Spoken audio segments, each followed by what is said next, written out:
Good morning. It's Heather Dunlop with Thriving Woman. Thank you so much for being here. Happy day after Christmas.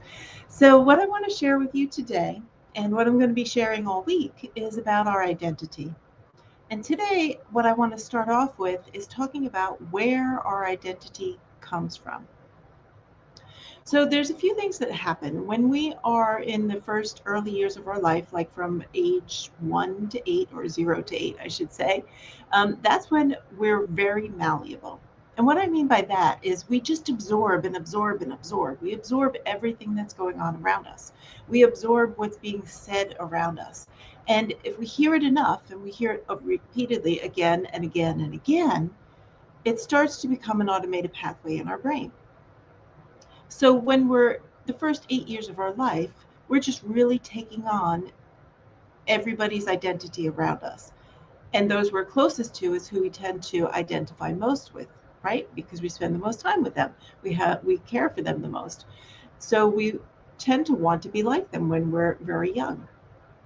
And what happens is we start to create these automated pathways.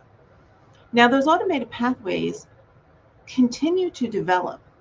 And in women, it's actually until age 24 before we actually start to really just create and form our own very unique opinions.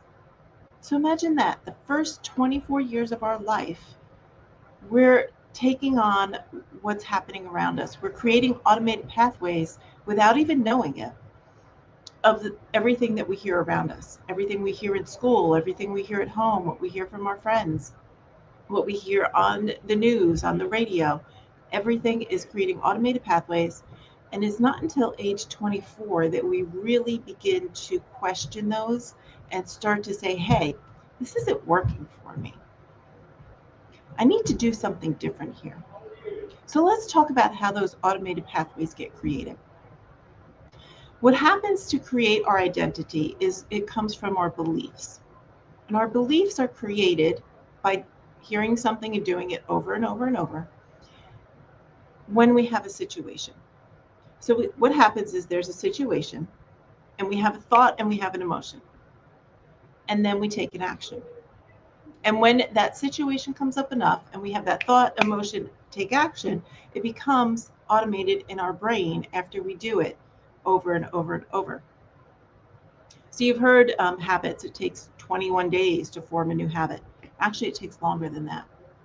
21 days is where we start to feel that, okay, we're breaking that old habit and we're starting to make this new one automated, but it's not yet automated. It actually takes 60, 70, up to 80 repetitions of doing that over and over for it to become automated.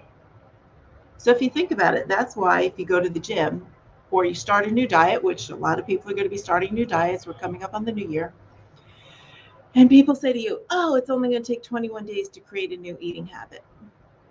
And you're like, okay, how come it's the end of January and it's still not a habit? I've been doing it and I've been doing it, and I'm going to give up on it now because I was told it's 21 days. Well, it's not 21 days. It's actually going to take you at least through the end of February into mid March before that becomes automated.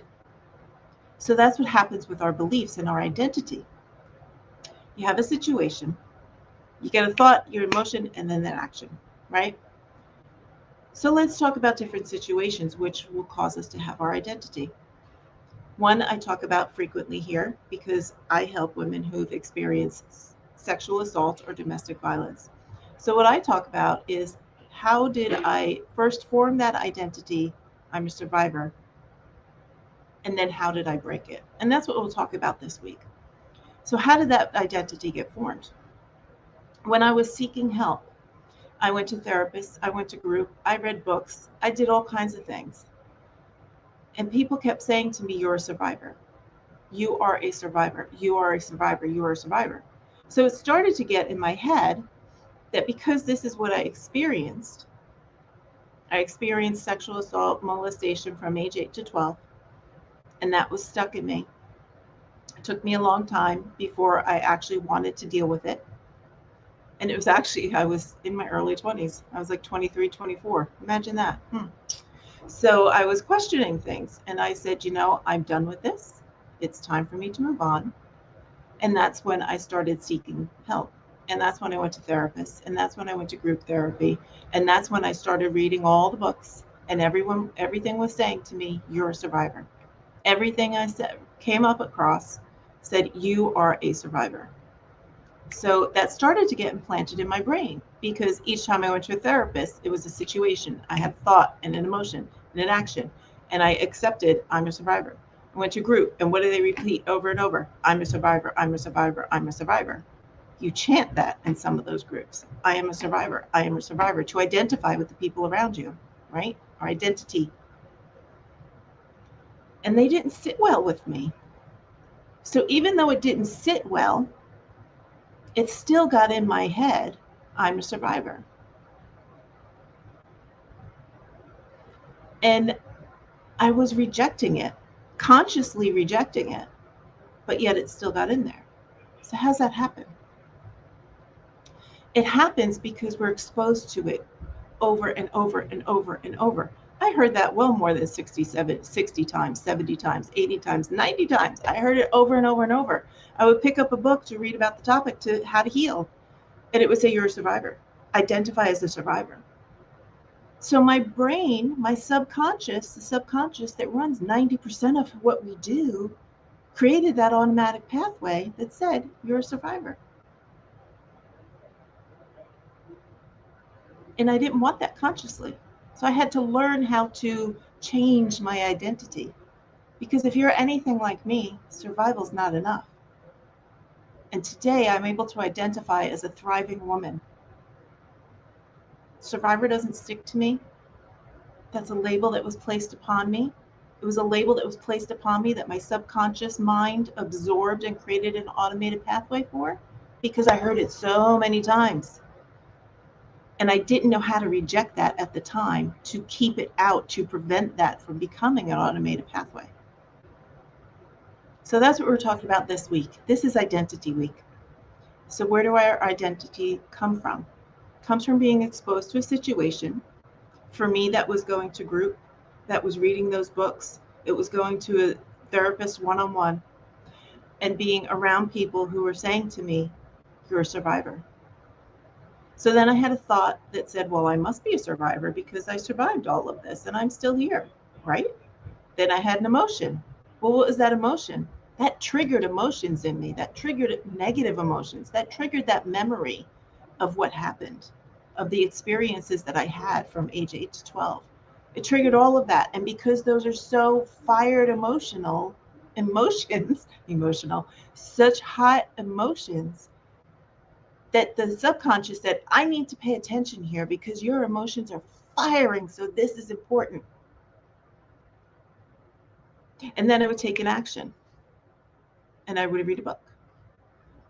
Or I would sit in that group and chant, I am a survivor.